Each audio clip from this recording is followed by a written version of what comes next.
and welcome to my channel, whether you're returning or here for the first time. I've recently updated a few things, including the channel name to my business, Altered States of Consciousness.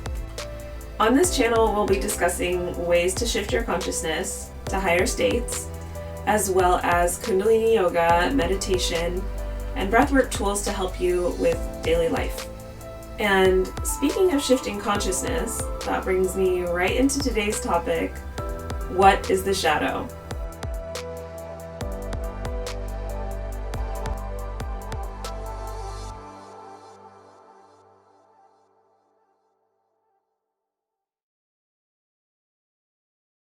I'm going to give you a brief overview of what shadow is, taken directly from my course, The Essential Guide to Shadow Work. Shadow is intertwined with the subconscious and unconscious minds. Shadow is also traumatic memories and experiences, all the way from the slightest hint of rejection up to an extreme situation. Now, what makes it so mysterious is the fact that we can't see it. We don't have access to it with our conscious mind in our normal waking state. Chances are the closest people in our lives will see our shadow well before we do, because it shows up when we start acting out or acting out of character. Now, with shadow work, we're never fully trying to get rid of the shadow. We're just trying to understand it from a different perspective. We're trying to integrate and transmute some of the guilt, shame, and pain that is stored in there. When you think about it, everybody has a dark side, including you and me. But we just don't understand it. No one's ever explained it to us or explained to us why our dark side exists. With shadow work, we get to look at our dark side and begin to unpack all the layers that reside within it. Once we can do this, we begin to understand why our dark side was created and how it was mostly out of self-protection. This helps us to develop self-compassion and to understand that when our dark side is showing up in our life, it's because some unhealed part of us needs attention.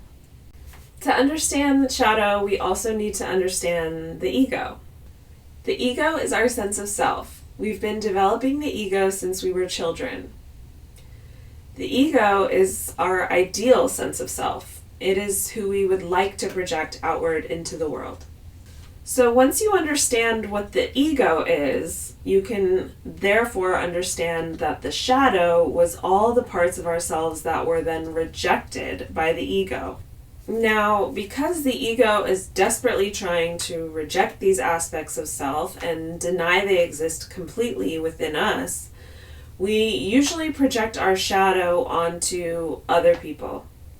Because if we're projecting our shadow outward, then we don't have to take any accountability upon ourselves, which the ego does not like. Therefore, it's safer to observe these shadow traits in others and criticize them accordingly. But notice the intense emotions that come up when you're judging others.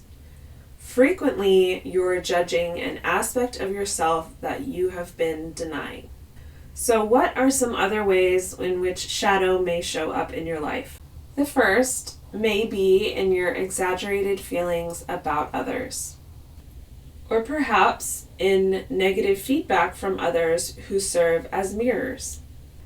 In interactions where we have the same troubling effect on several different people, in our impulsive and inadvertent acts, in situations where we feel humiliated, and finally, in our exaggerated anger about others' faults.